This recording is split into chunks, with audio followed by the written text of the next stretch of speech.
Interacción persona a persona con el periodista Enrique Tucent.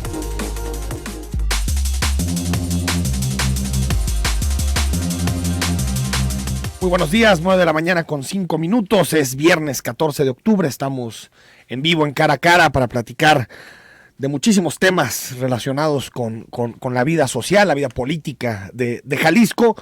Antes de saludar al secretario Miguel Castro, que ya está aquí con nosotros, solo decir que ayer se aprobó en el Senado la nueva reforma laboral que pasó un poquito de noche en la discusión pública por distintos temas que están sobre la palestra y que están discutiendo con mayor ahínco, pero se aprobó y al menos hay tres elementos, yo diría que hay que contemplar, que hay que poner sobre la mesa. El primero es la desaparición de las juntas de conciliación y arbitraje, un asunto que aquí en Jalisco hemos discutido muchísimo, las juntas locales, por lo tanto sus responsabilidades se transfieren a los poderes judiciales, estatales y federales, de acuerdo a la jurisdicción, por lo tanto se logró, digamos, quitar la corrupción de la Junta Local de Conciliación y Arbitraje, porque al final terminarán desapareciendo con esta reforma después de que se hagan las adecuaciones en los estados. En segundo, y creo que es una buena noticia esta, es la desaparición del voto secreto en la vida sindical, es decir, estamos hablando ya de mayor transparencia a la hora de poder elegir a sus dirigentes, de poder elegir a los líderes sindicales que al final están vinculados al quehacer público, al quehacer del dinero de todos, y por lo tanto también desaparecen, cosas que hay que contemplar creo que con buenos ojos. Y en tercer lugar, pues existen algunos ajustes en materia de justicia laboral que tendrán que ver con los derechos de los trabajadores, que por cierto seguiremos analizando la próxima semana, porque creo que es una reforma muy importante, que tiene aspectos positivos, aspectos negativos, pero que creo que la tenemos que ver con lupa, porque ya sabemos que al final el diablo está en los detalles. Y ahora sí saludamos a Miguel Castro, el secretario de Desarrollo e Integración Social. Miguel, muy buenos días. Muy buenos días, Enrique. Gracias por la oportunidad del espacio para poder platicar contigo y, por supuesto, compartir con quienes amablemente te escuchan todos los días. Miguel Castro, ¿te gustan las encuestas? Creo que las encuestas siempre son un buen valor de referencia, nos permiten reconocer cuál es la apreciación pública en un momento determinado, es una fotografía. También creo que el tema de las encuestas se ha vuelto muy polémico durante los últimos años, sobre todo porque pues, en el arte de diseñar una encuesta pues, se encuentra también la posibilidad de encontrar un resultado, ¿no? Entonces, ¿tú crees que digamos, lo que publicó Mural estos días, donde sales en la carrera para Guadalajara, ¿cómo la viste? ¿Es algo que estás buscando, la candidatura al municipio de Guadalajara? ¿Cuál fue, digamos, el balance que es después de la encuesta? Mira, por supuesto que observar una encuesta cuando refleja en la opinión de la población que hay una opinión favorable hacia tu persona, siempre será un asunto de reconocimiento y que se agradece. Pero también por el otro lado, las encuestas regularmente nos pueden meter en un proceso complicado, sobre todo en la parte personal, porque en muchas ocasiones nos llaman a otro tipo de cuestiones, ¿no? A sentirte desbordado por tu realidad, sí, a emocionarte más, a generar elementos de ego, y creo que todo ese tipo de cuestiones no son para nada favorables. Me parece que en muchas ocasiones, lejos de ayudarte, te pueden perder. Y bueno, creo que al final del camino lo que sí nos queda claro es que es muy importante que nosotros podamos hacer nuestra chamba. Qué bueno que la gente pueda tener una opinión positiva, yo creo que eso se agradece, pero también me parece que es muy importante mantener los pies en la tierra y estar clavado en la chamba, ¿no? Que pues en el caso de la Secretaría de Desarrollo Social pues tiene que ver con un tema muy delicado, que es el tema de la desigualdad, de la pobreza, y en donde pues evidentemente hay muchísima chamba por hacer, y creo que si bien ha habido algunos resultados interesantes, también es importante señalar que hay una asignatura pendiente en por lo menos 3 o 4 rubros, ¿no? Antes de pasar estos temas, Miguel Castro, ¿te ves en la boleta en 2018 para Guadalajara? Yo bajo ninguna circunstancia puedo renegar ni podría renunciar a las expectativas de futuro. Me parece que eso sería totalmente irresponsable. Más sin embargo, también te debo decir que debe haber mucha prudencia, debe haber mucha serenidad, hay mucho tiempo por delante, hay chamba que hay que sacar adelante, pero evidentemente nadie en su sano juicio puede renunciar a el futuro. Entonces no me lo descartas. Yo creo que nunca hay que descartar nada en la vida. Miguel Castro, viene un año complicado, tú lo sabes, 2017, recortes, incluso a nivel federal, ya el análisis, los primeros análisis presupuestales nos damos cuenta que va a haber recortes en materia de política social, y en Jalisco se empieza a discutir, también lo sabes, en noviembre se empieza a discutir el presupuesto de egresos 2017. ¿Cómo le irá a la Secretaría de Desarrollo e Integración Social y si crees que viene un recorte precisamente en estos programas de combate a la pobreza y la desigualdad? Mira, de antemano yo te debo decir, el gobierno del estado y el gobernador Aristóteles Sandoval desde el arranque de su gobierno plantearon un decreto. Ese decreto es para mí una hoja de ruta en el trabajo y el decreto se denomina bienestar. Tiene 7 líneas de acción y pues finalmente creo que este decreto habla de que se gobierna para las personas y no para la infraestructura, no para el desarrollo de proyectos solamente, sino todo tiene que ir encaminado y pensado en función de las personas. Durante este gobierno se han incrementado aproximadamente en 2.5 veces la cantidad y el número de programas sociales que han destinado atención a grupos de mayor vulnerabilidad.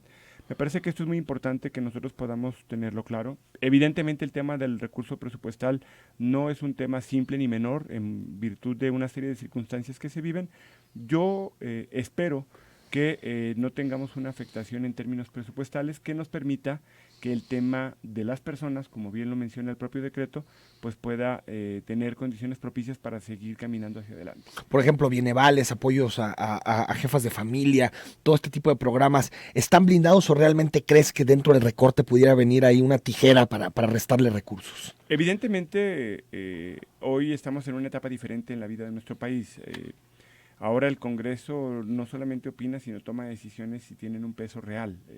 Las cosas han cambiado mucho y creo que esto es bueno. Mas, sin embargo, también creo que es importante que podamos apelar a que la chamba que le corresponde al Poder Legislativo tome en cuenta que el tema de fondo tiene que ver con la atención a la desigualdad, a la pobreza, que hay una serie de grupos vulnerables que no podemos dejar de lado y seguramente estoy consciente de que por el otro lado lo que se demanda es que haya transparencia, que hay un manejo de rendición de cuentas con respecto al manejo de los programas sociales y sobre todo que no haya una actitud o un manejo clientelar, que tengamos el cuidado de atender a quienes verdaderamente cumplen con reglas de operación y aunque finalmente, Enrique, si este tipo de programas en mucho caminan con una lógica de buena fe, tampoco podemos llamarnos ingenuos. Y me parece que en esta parte es importante que nosotros estemos permanentemente supervisando que estos programas tengan un manejo transparente, un manejo responsable, y eso será el elemento que pueda permitir que en el Congreso se valore con mucha responsabilidad el que podamos blindar este tipo de programas. Ojo, el blindaje de los programas sociales depende mucho de todos.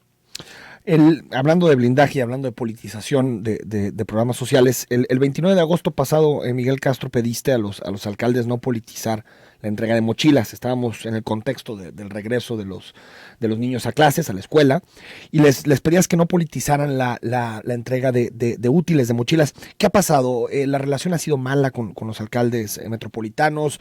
¿Qué se puede hacer para que realmente esto no tenga que ver con una decisión de gobierno, de si cooperamos o no, sino que tenga que ver con una decisión de Estado, una política pública y un derecho ya adquirido? Yo creo que mucho tiene que ver con un debate que, en mi opinión personal, se superó hace algunos años. Hace prácticamente 3 años se hablaba mucho del tema de los colores, de las mochilas, del manejo, de la entrega de los programas y evidentemente quienes hoy gobiernan la zona metropolitana de Guadalajara demandaban eso de parte del gobierno de Jalisco. Tú has de recordar que en el primer año los colores de las mochilas finalmente eran muy en la lógica del tono y del sentido de los gobiernos. Hoy creo que el gobierno del estado, al paso de los años, ha sido muy cuidadoso con el manejo de este tipo de programas. Creo que tenemos que seguirle elevando el manejo a las reglas de operación de los mismos para que nos permitan alejarlos de cualquier situación de carácter político electoral. Te debo decir que por parte del gobierno del estado y particularmente de la Secretaría de Desarrollo Social ha habido una actitud de respeto por parte de nosotros para con los presidentes municipales. Yo te debo decir que hay ejemplos interesantes de cómo hemos podido convivir aún y a pesar de que ha habido planteamientos de políticas distintas, no sé si innovadoras o no, finalmente la evaluación de la ciudadanía será la que lo habrá de determinar, pero todavía el caso de Zapopan. Zapopan finalmente tomó la decisión de la parte que a ellos les correspondía manejarla con un esquema diferente, el de unos vales para la atención a los estudiantes y para las familias. Y bueno, eso no obstó Enrique, para que nosotros pudiéramos llegar a un acuerdo con el propio presidente municipal y con su gobierno, para que pudiéramos continuar con este tipo de programas que finalmente sigue avanzando, se dan los 125 municipios.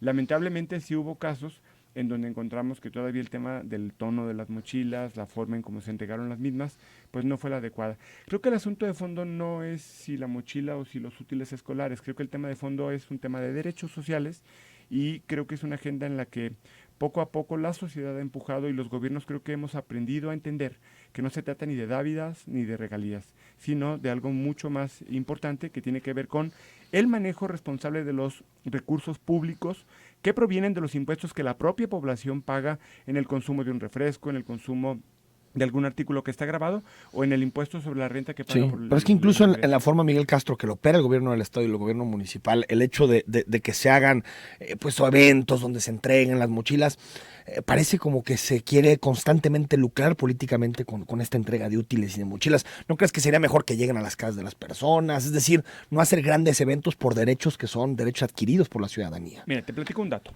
Nosotros en esta ocasión tomamos la decisión de arrancar aproximadamente 3 meses antes de lo que regularmente se establecía. Cuando nosotros arrancamos con la entrega de estas mochilas Sí. a los municipios, jamás hicimos una rueda de prensa, no convocamos a medios de comunicación, empezamos con la entrega de una manera natural, como creo que debe hacerse, y el resultado al final del camino fue positivo, porque yo considero que aproximadamente unos 15 días antes de que arrancara el periodo vacacional, prácticamente habíamos entregado ya a un 90% de los municipios, de los 125 municipios. Fuera del área metropolitana había habido ya una entrega, antes de que concluyera el periodo anterior, de aproximadamente un 40-45% ya en escuelas, y nunca se hizo un manejo mediático del tema. Y digo, ahí están los hechos, ¿no? Hay una evidencia plena de que al final del camino hubo una publicación por ahí en un medio, pero después de que habían pasado aproximadamente 3 semanas. Coincido totalmente contigo, no podemos ya tener una actitud, un manejo irresponsable de los programas sociales. Vamos al corte, les recuerdo el WhatsApp, ya están llegando muchos comentarios en torno a esta entrevista que tenemos con el secretario de Desarrollo e Integración Social, Miguel Castro, teléfono 3318 807641, o si nos quiere echar una llamada al 3122 4200 y al 3122 4266.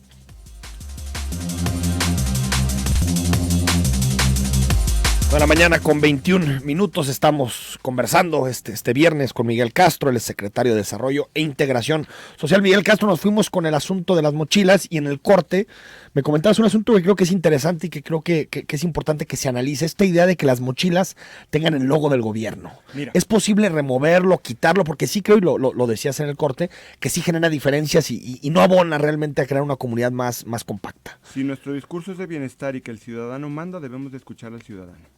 El día de ayer yo tuve la oportunidad de platicar con chavos de secundaria, tercero secundaria en Ameca, durante 1 hora. Los temas que más mencionan ellos, bueno, evidentemente el tema del diseño es un tema que les preocupa y yo creo que hay que tomar en cuenta su opinión. Hay otro tema que es importante y que pareciera un asunto que tiene que ver con tema de chavos, pero que no es menor, y es el tema de los logotipos, la imagen institucional, el mensaje que lleva el gobierno, y en donde los chavos lo que opinan es, oye, aquí, aunque podamos y querramos negarlo entre nosotros mismos, la realidad es que mucha gente, los chavos, se bulean por este tipo de temas. Porque, pues finalmente hay chavos que tienen la oportunidad de acceder a una otro tipo de mochila, cosas, sí. ¿no? El asunto de fondo es que yo creo que es muy importante que nosotros podamos estar generando un proceso de mejora continua.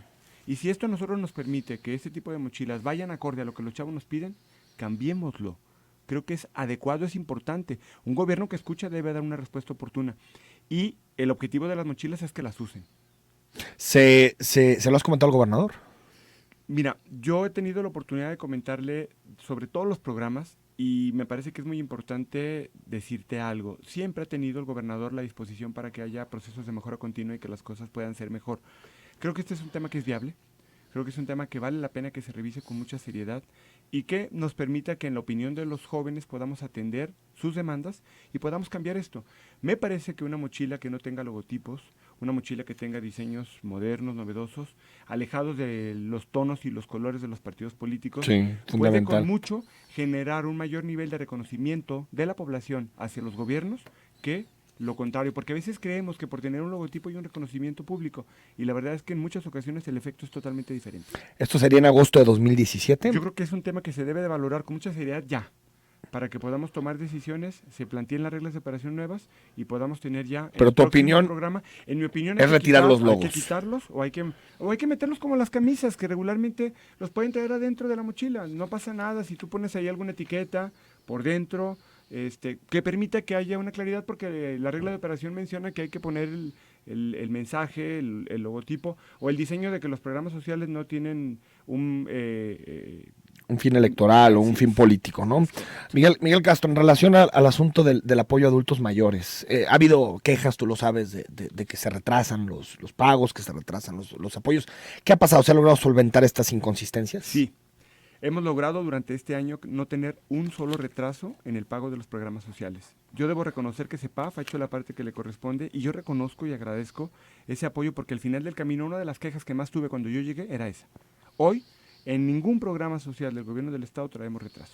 Entonces no hay ningún adulto mayor que tenga retraso en sus apoyos. En este momento no, en los programas estatales. En los programas estatales, porque estaba leyendo algunas notas que decían que se habían retrasado en agosto y septiembre. Lo que pasa ¿Sí pasó? es que hay programas que son de orden federal, de los cuales yo no tengo en este momento la oportunidad de darte una respuesta, no me corresponde, y además desconozco qué es lo que sucede en ese entorno, pero te puedo garantizar que en el caso de los programas del gobierno del estado de Jalisco no hay retraso.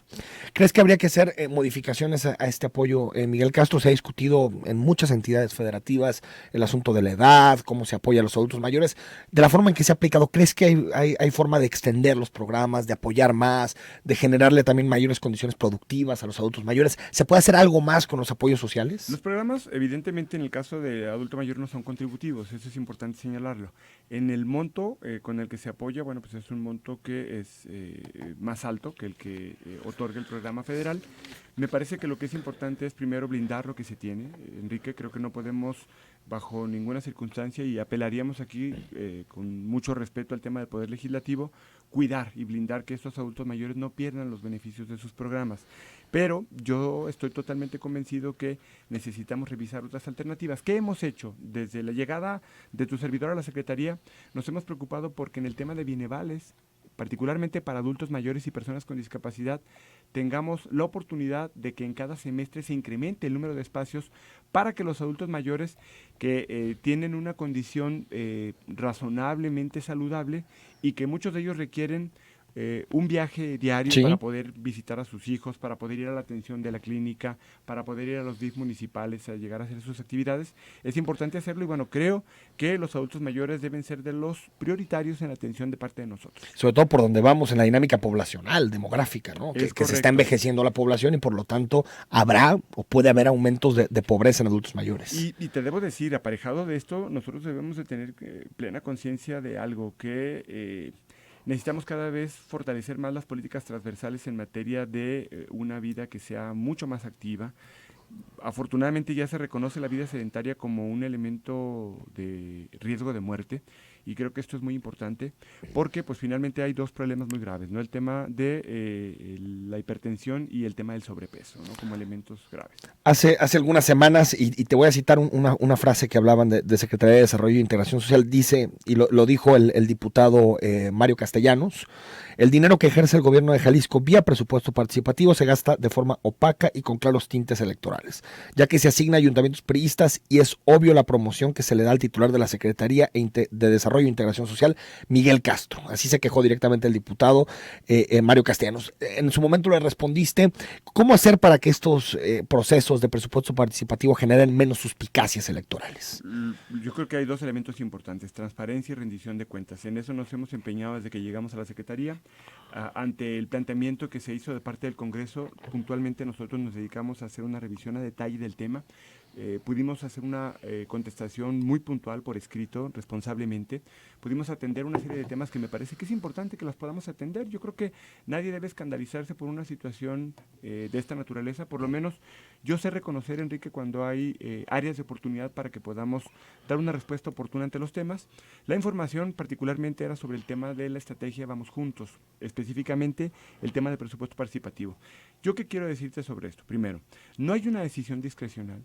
Son talleres de participación en donde los propios ciudadanos determinan, a través de un proceso de trabajo de más de 3 meses, con jornadas que establecen un mecanismo y una metodología, marco lógico, que nos permiten a nosotros identificar qué es lo que le molesta al ciudadano, jerarquizar sus preocupaciones, encontrar alternativas de solución, jerarquizar esas posibilidades de solución, llegar a un acuerdo.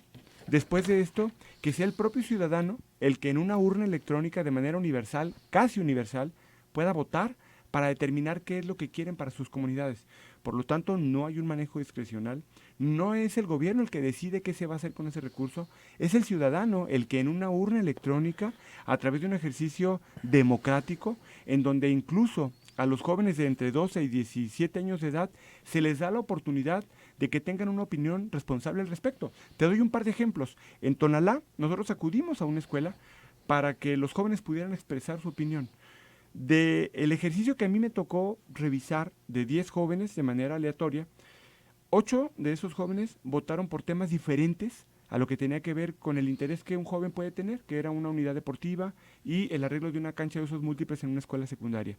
Los jóvenes votaron por un centro de salud, otros votaron por empedrados, Qué bueno. uno más votó por un tema de más seguridad y los demás votaron por un canal, por un arroyo de aguas negras.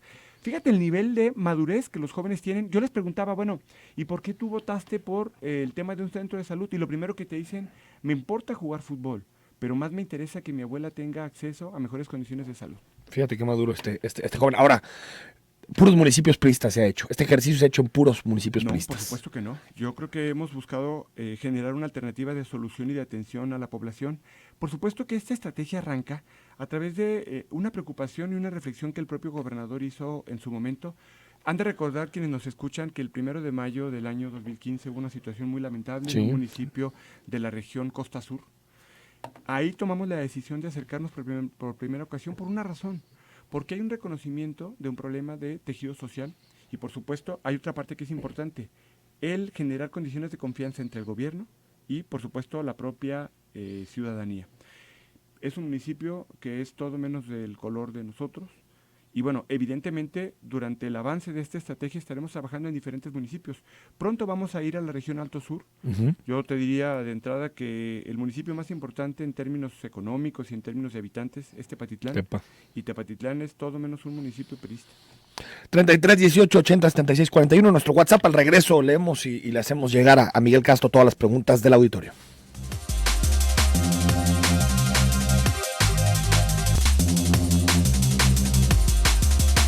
9 de la mañana con 36 minutos, muchísimos mensajes en relación a esta conversación que tenemos con Miguel Castro, secretario de Desarrollo e Integración Social. Nos dice María Luisa, también nos deja su número de contacto y te pregunta, ¿tendría alguna posibilidad de aprovechar el programa Familias Sin Fronteras? Tengo 76 años, tenía residencia permanente en Estados Unidos, pero cuando enfermó mi hija me regresé a Tlaquepaque y ahora quiero regresar, pero está vencida mi residencia. Con mucho gusto tomamos nota sobre el tema y a lo mejor por el hecho de tener residencia se puede buscar una alternativa diferente. Héctor Becerra, ¿por qué no terminó las obras de los cruces en las juntas cuando usted fue presidente municipal de Tlaquepaque? Ahora debería impulsar lo que se concluya ese proyecto, ya que es un caos vial. Yo creo que es un tema importante, lo dejamos garantizado en su momento. Evidentemente el tema de la polarización social fue un elemento no menor. Buenos días, pregunta Miguel Castro, ¿cómo es posible que no se pague al transportista los bienevales y se les dé contrarrecibos a casi un mes? Se pregunta. Y después se cambien por cheque que se debe esperar para su cobro. Envió contrarrecibos, aquí nos manda fotos, del mes pasado y son a cobrarse a finales de este mes y mes de noviembre. Gracias. Nosotros entregamos ya el recurso, hicimos el procedimiento que nos corresponde y CEPAF está en la parte que le toca. Yo lo checo. 033, saludos a Miguel Castro, dice en inglés, looking for a job, o sea, buscando un trabajo, dice. 3251, saludos ¿por qué mejor en lugar de regalar mochilas y útiles no construyen escuelas acá en Los Ángeles de Nextipac? Los niños estudian en cuartos hechos de lonas y dicen que el frío pega duro. Lo peor es que esto ya tiene 5 años, esta disque escuela se llama Juan Rulfo. Parece que el gobierno es discriminatorio con los más pobres, nuestras calles horribles, nuestras casas feas y la escuela igual o peor. Qué tristeza. Estipac, yo reviso ese asunto y lo comparto con la Secretaría de Educación Jalisco. Nos dicen, nos mandan algunas notas, gracias, ahorita las leeremos.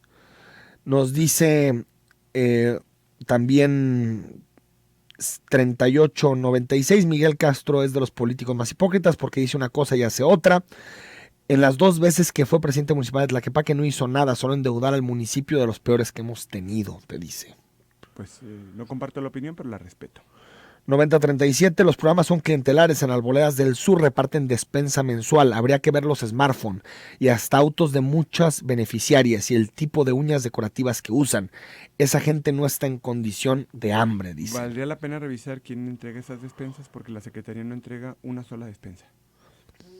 Dice Martín Arriola, señor Castro, en lugar de presumir que regala bienevales con el mismo dinero del pueblo, debería también preocuparse porque haya dinero para pagarnos a los transportistas, siempre saludando con sombrero ajeno, dice Martín Arriola. Yo creo que es importante mencionar que es un tema que vale la pena revisarlo con CEPAF. No está en la esfera de la Secretaría de Desarrollo Social el tema. Nos dice 8692, nos dice Guillermo, buen día, si es revanchismo político el que se saque a la luz a un corrupto como lo es el magistrado, bendito sea este medio. Díganme qué hacer para levantar mi denuncia. Miguel Castro es el único priista que se puede creer en Jalisco, el único. Muchas gracias. Gracias por su comentario. Gilberto nos dice, ¿qué pasa con los bienevales de los de la escuela para atletas del CODE? Ya que el año pasado Miguel Castro les entregó bienevales con un mes de caducidad. ¿Acaso fue nomás para la foto? Digo porque este año no les han dado nada. Y ahí nos dijeron que era para darlos de alta en el programa y es hora que no pueden pedir bienevales. No es posible que le den 200 bienevales y que caduquen al mes. No fue así la propuesta y evidentemente hay que revisarlo con André Max Miranda.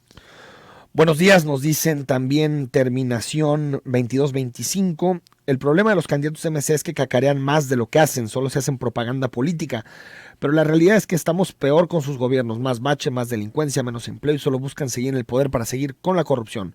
Todos los políticos deberían de terminar su periodo de gobierno, nos dice Manuel. Enrique, felicidades como siempre a tu espacio. Debo decirte que Miguel Castro es el gallo de muchos tapatíos. Saludo a los dos. 7960 se ríe Enrique, desaparece la corrupción. Bueno, no, si se pudiera, así como por decreto. 1168. Hola Enrique, muy buenos días. Hace poco visité la página de Zona 3 y vi una imagen donde estás tú y estás muy cachetón y pasado tamales. Bueno, gracias. Necesitas rebajar la lonja. Muchas gracias. Bueno, lo de... Y hasta medio pelón te ves, eso sí lo veo difícil porque no es un problema que tenga. Iván Guzmán dice, primero que aprenda a hablar bien, los trolls a Castro.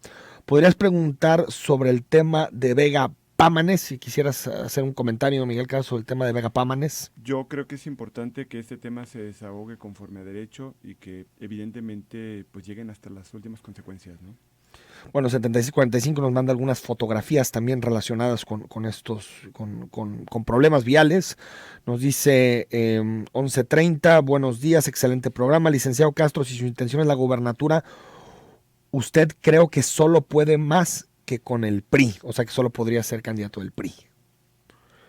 Dice Fernando Larios, sobre Miguel Castro, 1, buen trabajo en la Secretaría. 2, muy mal que regaló tramo de calle Asociación Ganadera siendo alcalde de Tlaquepaque. Que Miguel se acerque más al micrófono, no se escucha bien. Saludos, Fernando Larios. Este tema de la ganadera. Es un comodato, creo que está prácticamente por cerrarse, no sé qué circunstancias tenga en este momento. También vale la pena señalar que se genera una cantidad impresionante de empleos y que hubo estudios de vialidad, en fin, una serie de cosas para poder soportar ese tema del comodato. Federico dice que todo vale la pena revisar y de seguro no se hará nada con relación también al tema de las mochilas. 6712, Miguel Castro, buen trabajo el que hace usted en la Secretaría, te dice. Y 5107, buen día, ¿qué se tiene que hacer para conseguir o registrarse en bienevales? Ya que los que no los necesitan solo los usan para venderlos a los que los ocupan. ¿Saben algo de esto, de venta de bienevales? Se han detectado en algunos casos, sobre todo en redes sociales, en Facebook, jóvenes que lamentablemente en algunas ocasiones hacen un mal uso de ellos. Cuando se pueden detectar y se corrobora el dato, se dan de baja. Pues evidentemente es un programa de buena fe, no puedes proceder algo más allá. Miguel Castro, en Tlajomulco, ¿cómo se cuantificaron las afectaciones en Tlajomulco? Sí, hicimos un trabajo prácticamente en 48 horas, pudimos determinar visitando casa por casa, llegamos a 286 viviendas que fueron afectadas, 981 artículos de menaje de casa, más de 1.240 personas que fueron lamentablemente afectados, de los cuales creo que un 45%, más de 550 jóvenes son menores de edad. y prácticamente estamos ya listos para que en pocos días podamos empezar a entregar ya homenaje de casa a familias que fueron muy lastimadas y que lamentablemente pues año con año tienen problemas de inundación. ¿Cuánto dinero se tiene para esto, para los homenajes? Mira, el monto total debe ser del orden de los 2.900.000 pesos, de los cuales el 20% lo aporta el municipio de Tlajomulco. Miguel Castro, secretario de Desarrollo e Integración Social, gracias por haber estado aquí en Cara a Cara. Al contrario, gracias por la oportunidad del espacio y bueno, que tengan todos ustedes un muy buen día y que tengan también, ¿por qué no?, un buen fin de semana. Y el resto de los mensajes, Miguel, te los hacemos llegar a Y través de tu tomamos gente nota de de comunicación, todos, con el mucho resto de los gusto. mensajes. Y al regresar platicamos con Luis Carlos Vega Pámanes, el hombre que ha sido señalado por esta comunicación, por esta llamada, tratando de interceder por dos presuntos delincuentes en relación o con el comisario de Guadalajara, Salvador Cano. Volvemos.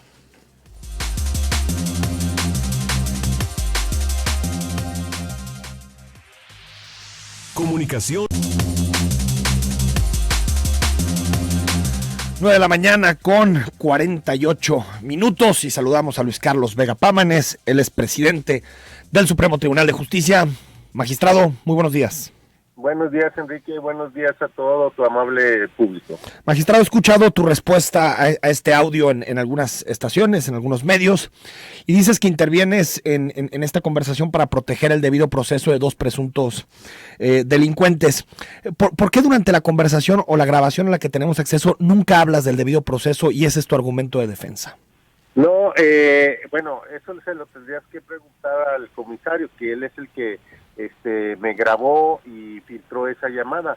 Yo en todo momento la petición fue que aparecieran esas personas privadas de la libertad y que se pusieran inmediatamente a la autoridad competente. Yo no pedí, no intercedí y no hice nada indebido más que se pusieran inmediatamente a disposición de la autoridad competente. Ahora, magistrado, cuando dices o cuando hablas de que no los lleven a la calle 14, ¿no se te hace que estás intercediendo? No, porque de acuerdo al Código de Procedimiento Nacional, una vez que es detenida una persona por la policía municipal, inmediatamente debe de ponerlo a disposición de la autoridad competente. El delito de portación de armas o del que se les acusa es federal y deberían de haberse sido puestos a disposición inmediatamente ante el Ministerio Público Federal. Pero entonces, ¿te hace parte de tu chamba llamarle a los policías para decirles a dónde acudir a presentar a los indiciados? No, de acuerdo a la Corte, a la Constitución Política Nacional y Estatal y a los a los tratados internacionales, cualquier autoridad, cualquier persona que esté en ejercicio de sus funciones debe de proteger la integridad de las personas y de los derechos humanos y del debido proceso. Ahora, pero sí. Tiene en comentario a la Suprema Corte de Justicia en el caso Radilla. Sí, lo conozco. Mencionó que toda autoridad tiene la obligación de defender los derechos humanos. Aquí fue una llamada institucional para que preguntar primero si estaban detenidos o a disposición de él. Me dijo que no, y luego él me regresó la llamada dolosa y malintencionada para grabarme y sacando preguntas que no, y además, dicho audio que él ha puesto o que él ha filtrado está editado. No sé por qué si ustedes lo oyeron, lo leyeron, ¿por qué me atribuyen algo que no ni dice ni aparece? Y yo solamente hice una llamada institucional. Se escucha mal, sí, se oye sospechoso, quizás, pero yo invito a todos ustedes, a tu amable público, respetuosamente, a que escuchen el audio y me digan en qué momento yo pido algo, en qué momento intercedo por alguien. No debe ganar la agenda de la mentira. Lo que parece es, y que ellos se empeñan en repetir con fines de desgastar al Poder Judicial, que aquí lo que debe de prevalecer es la verdad, y la verdad de los hechos es lo que te estoy comentando y que le comento a tu amable público. En ningún momento intercedí o pedí más que pregunté dónde estaban y que los pusieran inmediatamente a discusión de la autoridad competente. Pero sí tuviste tiempo en esa llamada, Luis Carlos Vega, para decirles que lo que pasa es que estos dos personajes, que tú conoces, digamos, al patrón de ellos, a un señor, y que es muy amigo de un grupo empresarial aquí. Eso lo dices en el audio, es decir, no estás ahí protegiendo el debido proceso. Lo que estás haciendo es decir, yo conozco a estas dos personas, por favor, dales consideraciones. No, esa grabación está editada. O sea, ¿eso nunca lo dijiste? Sacada de contexto. Aquí lo que yo te debo de decir, y que no está respetando este personaje, es lo siguiente. De acuerdo al debido proceso y la presunción de inocencia, sí, no se deben de dar nombres. Yo por eso no doy nombres. Sí. Esos nombres o esas personas van a comparecer en su momento en la investigación. Pero no puedo yo violar los derechos a estas personas dando a conocer esos nombres y esa presunción de inocencia.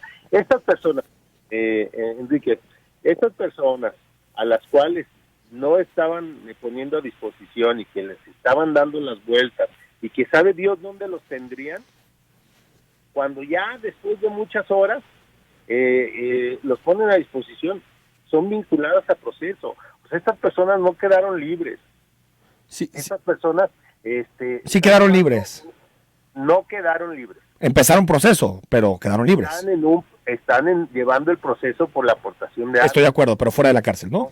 Sí, fuera de la cárcel. Porque el delito puede ser llevado en libertad bajo fianza. Sí, de acuerdo, por portación. Ahora, Luis Carlos Vega, el problema es que tú dices, yo trato de intervenir para que los lleven directamente con la PGR porque es un delito federal, pero tampoco en ningún momento de la conversación vemos que en realidad le hagas la petición que los lleves a la PGR. Lo que dices es que no los lleven a la calle 14 porque ahí nomás van a entorpecer el trámite. Exactamente. Y además de que está editada, si tú, de acuerdo al Código de Procedimientos Nacionales, debes de llevar o poner inmediatamente a disposición a la persona, llamar a la autoridad competente, llegar el juez de control para que le hagan saber sus derechos y para que tenga la oportunidad de una adecuada defensa, que es lo que no se está llevando, que es el problema que está pasando con la policía. A pesar de que nosotros en varias ocasiones hemos mandado jueces para que les den preparación y capacitación. Eso sí no lo dice él, eso sí no lo filtra. Ahora, ¿cuántas veces, Luis Carlos Vega, le has marcado a Salvador Caro para hablar o para pedirle que respete el debido proceso de sus detenidos? Esa era la primera vez, no había yo tenido la necesidad de llamarle y no me habían a mí pedido la intervención. Pero entonces sí interveniste porque te lo pidieron, es decir, porque te lo pidió este grupo de empresarios. Como lo hice, fue una llamada institucional, como estamos obligados todas las autoridades cuando alguien acude a uno en el derecho de petición de que estas personas estaban desaparecidas, y además en la coordinación entre las autoridades y en los entes de nuevos, operadores del nuevo sistema, estamos obligados a tener ese respeto y respeto a los derechos de las personas. Claro. Que se oía muy trillado, es una consecuencia de las más graves que han pasado y que con motivo de esa tardanza quedan en libertad. Nosotros en el Poder Judicial, los magistrados, los jueces, tenemos reuniones que les llamamos conversatorios con el Poder Judicial Federal, los magistrados federales y jueces, donde platicamos sobre las buenas prácticas. Allí es donde nosotros los ponemos de acuerdo qué es lo bueno, cómo hay que llevar este sistema y cómo vamos perfeccionando este modelo implementado. Ahora, lo que me sorprende, magistrado, es que nada más hayas intervenido en una ocasión, solamente en esta ocasión, y digas que es una responsabilidad tuya intervenir en estos temas cuando nada más has intervenido en una ocasión con el comisario de Guadalajara. Sí, he opinado mucho. He opinado y he hablado cuantas oportunidades he tenido con directores del nuevo sistema, de cuál es la forma y de cuál es la función de ellos como policía municipal, qué es lo que se debe de hacer y cómo hacer. Tenemos un comité para la implementación de la materia penal, donde convergemos todos, y ahí es donde hacemos estas prácticas, y ellos se quejan hablando de eso, de que estas personas quedan en libertad y quedan en libertad por esas violaciones que ellos cometen. Entonces, esto no está fuera de mi jurisdicción, el de opinar, el de solicitarle al alguacil de Guadalajara que si tiene alguna persona detenida, Sí. así como me lo pidieron. Imagínate, ya se verá más adelante, y pregúntale o chécale a qué hora los detuvieron. Sí, el 29 de julio, eso está claro, ¿no? No, Tardaron 2 meses y medio en hacer la denuncia. Que es que eso, por supuesto, que cuando tengamos a Salvador Caro, cuando tengamos a alguien de Guadalajara, se lo preguntaremos, y ayer se lo preguntamos a Clemente Castañeda. Nada más nos queda un minuto, magistrado, rápido. ¿Has pensado en renunciar y si te preocupa el juicio político en el Congreso? No, yo ayer tuve una reunión con más de 27 magistrados donde les expuse la situación y recibí irrestrictamente su apoyo porque estaba actuando institucionalmente y porque nunca pedí, nunca intercedí y nunca solicité nada ilegal, algo. Solamente preguntar y que se respetara el debido proceso. Sí. Y lo del ¿Juicio político en 20 segundos? En ese aspecto yo tengo mi conciencia tranquila y por eso defiendo con mucha firmeza mi argumento. Sí. El juicio político, pues es cuestión ya política, sale de mi esfera. Yo no soy político, yo soy magistrado, yo me dedico a impartir justicia. De acuerdo. Pero por cargo de presidente no tengo jurisdicción, solamente soy el representante y coordino los trabajos del Poder Judicial. El juicio político sale de mi esfera, de mi competencia. Si ya los diputados lo quieren hacer en un acto de revanchismo, pues está fuera de mis manos. Yo solamente me encomiendo. Sí, nos vamos, magistrado. En trabajo. Magistrado Luis Carlos Vega Pámanes, gracias por estos minutos. Sí, Enrique, gracias a tu amable público. Nosotros nos vamos, terminamos esta semana cara a cara, hasta el lunes con otros temas aquí en el 91.5.